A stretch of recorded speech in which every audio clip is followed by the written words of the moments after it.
तेवीची गा सुखाचा पाऊटी चढता ये जियाची या भेटी मग भेटला किर मिठी भोगणी याही पडे. आता काल आपण पाहिलं की गुरुमुखातून आत्मज्ञानाचा उदय झाला म्हणजे मग ते आपल्याला आपोआप आपलं स्वरूप कळतं. ब्रह्माचं स्वरूप आपलं जे आहे ते आपण जी म्हणून जे सांगितलं ते त्यांनी सांगितलं तो आत्मानुभव आहे. आता तो आत्मानुभव होण्यासाठी मूळ परब्रह्म तर आपलं स्वरूप आहे पण मूळ परब्रह्म स्वरूप आपलं आपल्याला कळण्यासाठी सुद्धा ज्ञानोबा काय म्हणतात तेवी का सुखाचा पाऊटी म्हणजे पायऱ्या. त्या सुखाच्या एक पायऱ्या त्या किती तर योग वासिष्ठामध्ये 7 पायऱ्या सांगितल्या. त्या मला विचारसागरातही त्यांनी दिल्यात बघा. पण त्या शुभेच्छा सुविचारा तनुमानसा सत्वापत्ती असंशक्ती पदार्था भाविनी आणि तुर्यटा या 7 पायऱ्या. म्हणून काही जण भागवतामध्ये सुद्धा भगवंताचे जे द्वार आहेत की नाही वैकुंठाचे 7 द्वार त्याचाही अर्थ करताना हाच अर्थ करतात की ते 7 द्वारापर्यंत जाणं म्हणजे काय या एक पायऱ्या चढत जाणं. ह्या ज्या विचार नाही या अवस्था या 7. पहिली अवस्था आहे म्हणजे शुभेच्छा ही पहिली अवस्था आहे.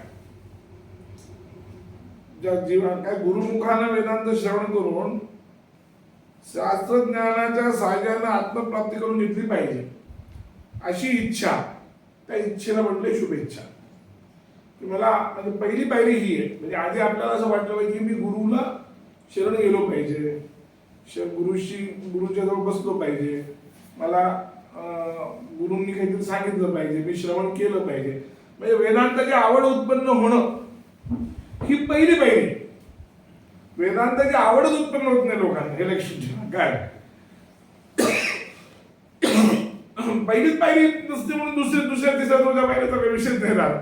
पहिली पायरी म्हणजे काय वेदांताची आवड उत्पन्न झाली पाहिजे म्हणून त्यांनी शुभेच्छा म्हटलं. तिला शुभेच्छा म्हणतात. म्हणजे या पायरीवर चढल्यानंतर काय होतं तर संसार दुःखाची उपेक्षा झाल्यामुळे थोडं समाधान प्राप्त होतं. वेदांत ऐकला भलेही शब्द ज्ञान असेल पण किंचित का आहे ना त्या शब्दज्ञानाचा त्या माणसावर परिणाम होतो आणि खूप दुःख होत नाही त्याला. म्हणजे इतर ज्यानं वेदांत ऐकला नाही अशा माणसाला जेवढं दुःख होतं तेवढं दुःख म्हणजे एकदा मोह सगळ्यात निघून जातो असा त्याचा अर्थ नाही. कारण त्याला अनुभवच नाही तेव्हा पूर्ण मोहाची निवृत्ती तर 100% वेदांत अनुभव ज्याला आलाय त्याचाच होईल. पण ज्याला नुसतं शब्दज्ञान झाले ज्याला ऐकलाय त्याच्यावर काही ना काही परिणाम होतो हे लक्षात घ्या. आणि तेवढं दुःख होत नाही जेवढं सामान्य माणसाला दुःख होतं. एखाद्या वस्तूबद्दल एखाद्या गोष्टीबद्दल ती आसक्ती असते ती थोडी काही शिथिल होते त्याची. हा एक वेदांत ऐकण्याचा मोठा परिणाम आहे. ही पहिली पायरी जी शुभेच्छा जी आहे ते वेदांत ऐकावं वाटणं ही पहिली पायरी. वैराग्य हळूहळू येतं ना. नुसतं श्रवण जरी केलं तरी हळूहळू. पण आता असं आहे की व्यक्ती सापेक्ष याचं काही उत्तर आहे.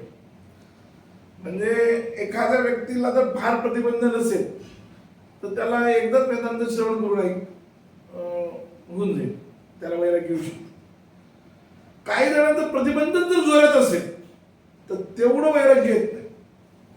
म्हणजे काही वेळा कसं होतं की त्या माणसाची स्थिती काय होती की बौद्धिक लेवलवर त्याला पडतं ते मानसिक लेवलवर त्याला ते जमत नाही असं होतं. कळलं. बौद्धिक लेवलवर पडतं ते मानसिक लेवलवर पण शब्दज्ञान नुसतं झाल्याने एकदम खूप तीव्र वैराग्य येण्याची अपेक्षा करणं चूक होती. शब्दज्ञानाने तेवढं होत नाही पण काही ना काही परिणाम होतो. म्हणजे नुसतं काही लोक म्हणतात की नुसतं वेदांत नुसतं घटपट मठाची चर्चा करून काय उपयोग आहे ते ऐकून काय उपयोग आहे. मागे इथं एकदा एक फार मोठे होते व्हिडिओ जर मी नाव घेत नाही म्हणत आपल्या भगवान शास्त्री सोनपेठकरांचा त्यांनी सत्कार केला होता. आणि महाराष्ट्रातलं मोठं नाव आहे.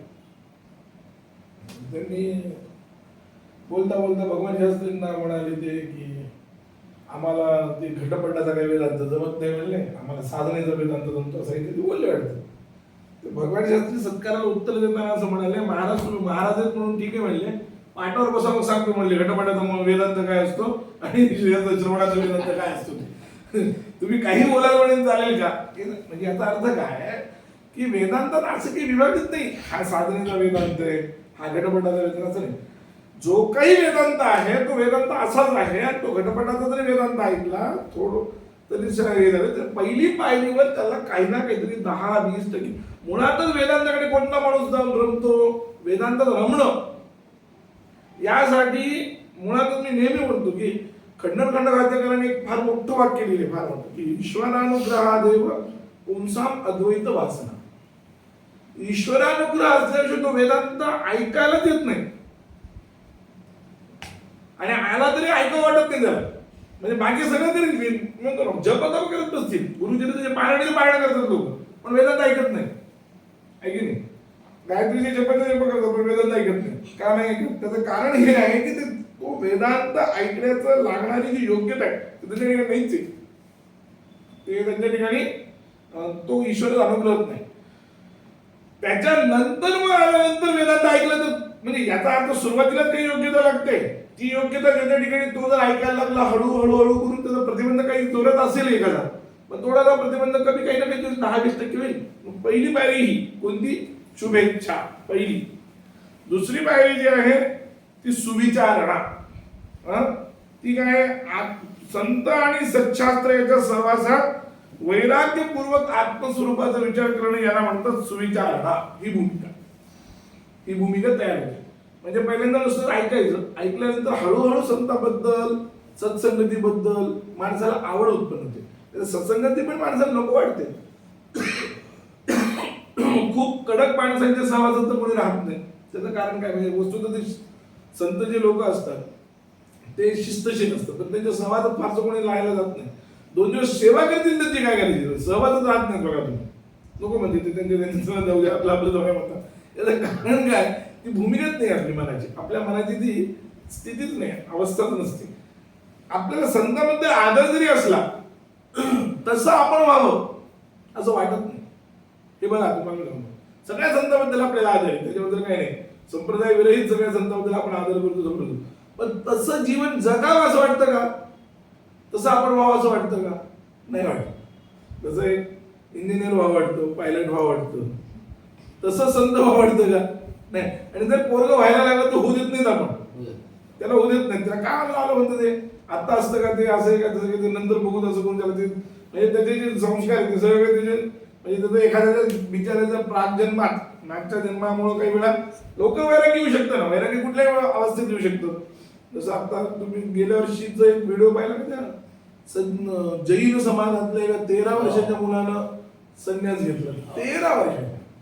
हे जे वैराग्य आलं, हे वैराग्य काय एका दिवसाचं आहे का? हे अनेक जन्माच्या पुण्याईनं आलेलं वैराग्य आहे. 200 कोटी. मग ते सगळं सोडून दिलं त्यांनी. त्याच्या आईने संन्यास घेतला आणि त्यांनी संन्यास घेतला. हे जे वैराग्य आहे 13व्या वर्षी असं वाटावं त्याला फार भाग्य लागतं. वयाच्या 13व्या वर्षी ही भूमिका तयार व्हावी. नाही तर वयाच्या 13व्या वर्षी भूमिका वेगळीच असते, आणि तिथून पुढे 15-16 वर्षी तर अजून कुठं प्रकटते की नाही. ते काय त्याचं कारण काय? मागच्या अनेक जन्माचे ते संस्कार त्यात काही नवीन नाहीये. एखादा मुलगा बिघडला, एक नवीन नाहीये का? तर ते संस्कारच तो आहे ना. अनेक वर्षाचा संसाराचा संस्कार असल्यामुळं त्याच्यात म्हणून फार तुम्ही चांगली अपेक्षा ठेवणं चूक आहे. कोणा तो चांगला निघाला तर कौतुक आहे. म्हणजे 13व्या वर्षी जर तो संन्यास घेत असेल तर ते कौतुक आहे. ते आता अर्थ की मागच्या जन्माची मोठी पुण्य आहे. सत्संगती करावी वाटणं आणि सत्संगती मध्ये राहून वेदांताचा विचार करावा वाटणं ही पुढली भूमिका. आधी वेदांत ऐकावं वाटणं ही पहिली भूमिका, एकदम प्राथमिक अवस्था, की वेदांत ऐकावा असं वाटणं ही पहिली प्राथमिक अवस्था.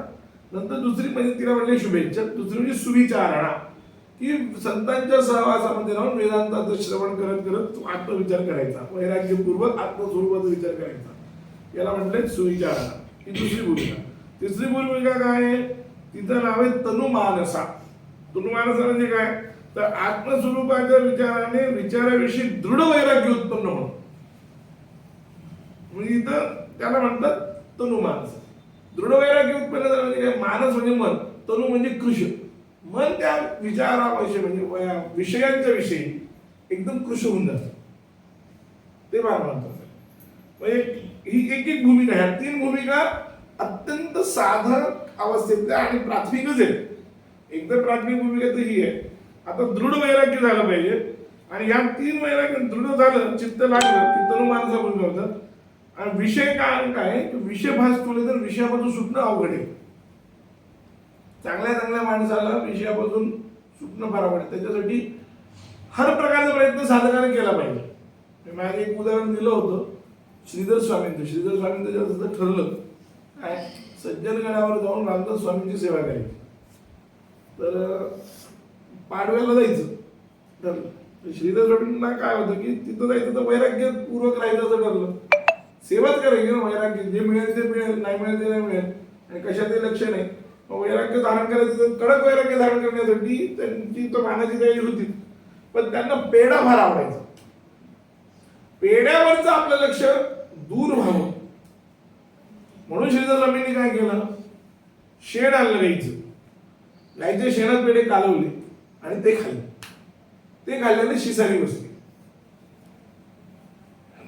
किळच बसली, आणि मग त्यांचं ते पेढ्याबद्दलचं प्रेम नक्की केलं. त्याच्यानंतर कधी कोणा त्यांना पेढा खावा वाटला नाही. म्हणजे हर प्रकारे प्रयत्न केले पाहिजे. याचा अर्थ काय, वैराग्य दृढ होण्यासाठी. म्हणजे आता एक तुम्ही म्हणाल की एखादी भूमिका फार कठोर आहे, कठोर भूमिका पण घ्यावी लागते. कठोर भूमिका अत्यंत घेतली पाहिजे. म्हणजे असं कुठं असतं का, असं नाही. म्हणजे सगळं सोपं असं होत नसते. तुम्ही खूप कठोर ज्यावेळेस भूमिका घ्याल तेव्हा थोड्या भूमिका तुमच्या व्यवस्थित होतात. म्हणून ती कठोर भूमिका घेतली पाहिजे. तर तनु मानसा म्हणजे मन सूक्ष्म होणं, कृष्ण होणं असा त्याचा अर्थ आहे. ही तिसरी भूमिका आहे. चौथी भूमिका काय आहे, त्याला म्हणले सत्वापत्ती. चौथ्या भूमिकेचं नाव आहे सत्वापत्ती. काय आहे, या 3 भूमिकांच्या दृढ अभ्यासाने चित्त आत्म्याच्या ठिकाणी स्थिर झाले की त्याला म्हणतात सत्वापत्ती. म्हणजे ह्या 3 भूमिका एक प्रकारचे साधनच आहेत. आत्म्याच्या ठिकाणी चित्त स्थिर करायचं आहे, तर जोपर्यंत 3 भूमिका होणार नाही तोपर्यंत ते चित्त स्थिर होणार नाही. तर आत्म्याच्या ठिकाणी चित्त स्थिर होणं याच्यानंतरची पहिली ती म्हणजे सत्वापत्ती. म्हणजे या भूमिकेवर चौथ्या भूमिकेवर आत्मसाक्षात्कार होतो. जेवढं तुम्ही चित्त स्थिर करता तितकं स्थिर मध्ये तुम्हाला आपत्ती म्हणजे प्राप्ती, सत्वाची म्हणजे ब्रह्म्याची प्राप्ती म्हणजे सत्वापत्ती. ही चौथी अवस्था झाली. या 4 भूमिका झाल्या. आता या 4 भूमिकांच्या अभ्यासाने चित्त विषयाशी संसर्ग न ठेवता आत्मस्वरूपाच्या ठिकाणी स्थिर होणे याला असंशक्ती भूमिका म्हणतात. 4थ्या अवस्थेत मनाचं साह्य घेऊन सगळं काम आहे. 5व्या अवस्थेमध्ये मनाचं साह्य नाही घ्यायचं, चित्त बाजूला, निव्वळ ब्रह्मरूप राहणं. हे आता आपण विचार नाही करू शकत असं कसं होईल, आपण आपल्याला लक्षात नाही. कारण आपल्याला मनाच्या शिवाय वृत्तीशिवाय आपल्याला काही जमत नाही ना. त्यामुळे आपल्याला ते नाही कळलं. ते हळूहळू ते साधनामध्ये गेल्यानंतर म्हणून याच्यामध्ये काय की असंशक्ती ही भूमिका. असंशक्ती म्हणजे चित्ताचा काही विषयच नाही, चित्त बरोबर नाही, असंशक्ती भूमिका ही 5वी भूमिका. 6वी भूमिका काय आहे, कोणत्याही बाह्य किंवा आंतर पदार्थाच्या आकाराची चित्त न होता केवळ ते आत्माकार होऊन राहते तेव्हा ती चित्ताची पदार्थ भावनी भूमिका होती. म्हणजे चित्त बाहेर अजिबातच जात म्हणजे समाधी अवस्था एक प्रकारे. तर समाधी अवस्था म्हणजे कशी, चालता बोलता समाधी लागणार, म्हणजे समाधीला बसणं नाही, उभं राहिलं. तर जसं करपात्रीजींची माहिती भूमिका सांगितली. करपात्रीजींचं असंच होतं की ते ज्यावेळेस अध्यात्म रामायणाचं ते पाठ पारायण करायचे त्या विद्यार्थी दशेमध्ये, तर त्यावेळेस त्यांचं असं होतं की ते उभे राहिले की त्यांचं चित्त लागून जायचं आणि 10 अडून खाली पडायचे. कधीही भूमिका त्यांची तयार व्हायची, ते म्हणजे देह भानावरच नसायची. तर अशी स्थिती येणं म्हणजे पदार्थ भाविक, चित्त हे पूर्ण ब्रह्माकारात होणार. बाह्य कुठलाही पदार्थ चित्ताचा विषय होणार नाही, अंतःपदार्थ सुद्धा चित्ताचा विषय होणार नाही, फक्त ब्रह्माकार स्थिरता होणार. ही झाली 6वी भूमिका. आणि 7वी भूमिका काय आहे म्हणाले, तर प्रयत्नाने आत्मस्वरूपाने चित्त लावले न जाता जेव्हा ते प्रयत्नातून आत्मस्वरूपाच्या ठिकाणी स्थिर राहते तेव्हा त्या चित्ताची ती तुर्यगा भूमिका. त्या 6 भूमिकेत प्रयत्न आहे, एक थोडस त्याला कारणीभूत आहे. 7व्या भूमिकेत प्रयत्नाशिवाय स्थिती आहे अशा तऱ्हेने सांगितलं. मग आत्मस्वरूपाच्या ठिकाणी निश्चल होणे या 7 भूमिकावरून चित्त वरच्या भूमिकांवर जाताना जसे तसा सत्वगुणाचा उत्कर्ष होतो आणि सुखरूप आत्म्यात प्रतिबिंबित होत असल्यामुळे सुख वाढत जाते. म्हणून या 7 भूमिकांना सुखाच्या पायऱ्या म्हटल्या आहेत. इथं जे म्हणतात तेवीची का सुखाचा पाऊटी म्हणजे ब्रह्मवस्तूच्या बद्दल सुखाच्या पायरी चढता येते. चढता येईल जयाचे भेटी, त्या पायऱ्यावर एक एक सुखाची पायरी म्हणजे सर्व सुख तर परब्रह्मातच आहे, अन्य कुठेही सर्व सुख नाही. तर परब्रह्म सुखाच्या भेटीचं जे पायरी आहेत त्या ह्या 7 पायऱ्या आहेत. तनुमानसा वगैरे ही एक पद्धत सांगितली. दुसरी व्यतिरेकाला जी सांगितली ती पंचदशीमध्ये जीवाच्या ज्या 7 अवस्था सांगितल्या त्याच्यामध्ये आवरण विक्षेप वगैरे असं करून ते 7 अवस्था पंचदशीमध्ये सांगितल्या. या साधनेच्या अनुषंगाने त्या व्यतिरेकाच्या अनुषंगाने म्हणजे मिथ्या पदार्थांचं दूर करणं, मिथ्यात्वाचा दृढकरण करणं असं त्याचा अर्थ. तर या 7 बाबी तर यांच्या एक एक पायऱ्या म्हणले. मग भेटल्या किरमिठी भोगणी याही पडे. आणि मग ब्रह्मवस्तू भेटल्यावर भोगतेपणाला काय वाटतं, मिठी पडते म्हणाले. म्हणजे भोगतेपणाला मिठी पडते याच्यात भोगतेपणा शिल्लक राहत नाही. ब्रह्म आणि आत्मा एक झाला तेव्हा भोग्य भोगता हा प्रपंच राहत नाही. भोग्य भोगता भोग ही जी त्रिपुटी आहे किंवा ज्ञाता ज्ञेय ज्ञान ही त्रिपुटी, कुठलीही त्रिपुटी घ्या, उपास्य उपासक आणि उपासना ही त्रिपुटी, कुठलीही त्रिपुटी घ्या, ती त्रिपुटी राहत नाही. त्रिपुटी काय द्वैतच राहत नाही. द्वैत न राहिल्यामुळं त्रिपुटीचा विषयच नाही, एकच वस्तू राहते आणि ती म्हणजे ब्रह्मच राहते. ब्रह्म म्हणून भोगतेपणाला मिठी पडे. या योगवसिष्ठातल्या या सगळ्या भूमिका अत्यंत महत्वाच्या आहेत. या 7 भूमिकेचा विचार इथं या 7 पायऱ्यांचं त्यांनी केले. चढता येईल ते म्हणून एक एक एक एक पायरी हळूहळू हळूहळू चढत गेलं पाहिजे. म्हणून सुरुवातीला म्हणून श्रवण मनन निधी ध्यासनाशिवाय दुसरं काही नाही. याचं जर तुम्ही नीट चिंतन केलं ना तर हेच वेगळ्या पद्धतीने श्रवण मनन निधी ध्यासन आहे, दुसरं काहीच नाही. पहिल्यांदा ऐकावं वाटणं म्हणजे काय झालं श्रवण, ते पुन्हा पुन्हा त्याचा आत्मस्वरूपाचा विचार करणं म्हणजे मनन. आणि पुढल्या जे सगळ्या पायऱ्या आहेत ते सगळ्या निधी ध्यासनामध्ये, ध्यान वगैरे जे सगळं आहे योगाचं ते सगळं निधी ध्यासनामध्ये. म्हणजे चिंतक मध्ये दुसरा विचारच नाही, फक्त ब्रह्म ब्रह्म ब्रह्म याचाच विचार, दुसरा कुठला विचार नाही. अशी स्थिती ज्यावेळेस होते तेव्हा ही अवस्था प्राप्त होते. म्हणून देवीची का सुखाचा पावटी चढता येते जयाची या भेटी. पण भेटल्या कीर मिठी, कीर म्हणजे जोरात त्याला मिठी मारली तर भोगळी याही पडे. भोगतेपणाला पण मिठी पडते म्हणजे भोगतेपणा सुद्धा निघून जातं म्हणाले. समाधी साधते याचा अर्थ, समाधी साधते.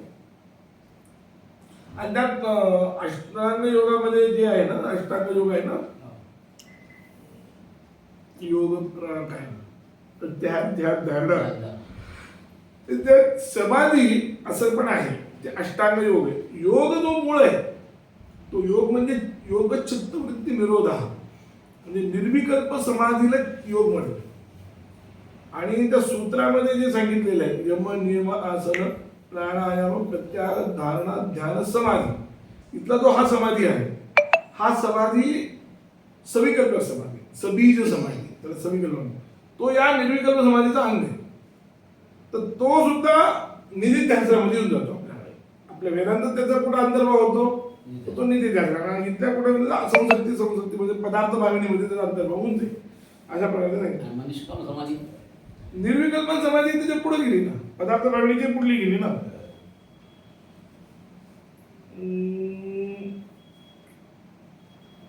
तुर्य का भूमिका,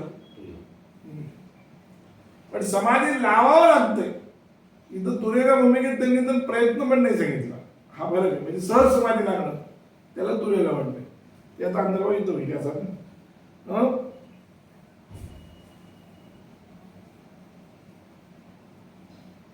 परी भोगाची या ऐलीकडीले मेरे चित्त उभे ठेलीची सुखा भरे ऐसे सुलभ आणि सापारे वरी परिब्रह्म.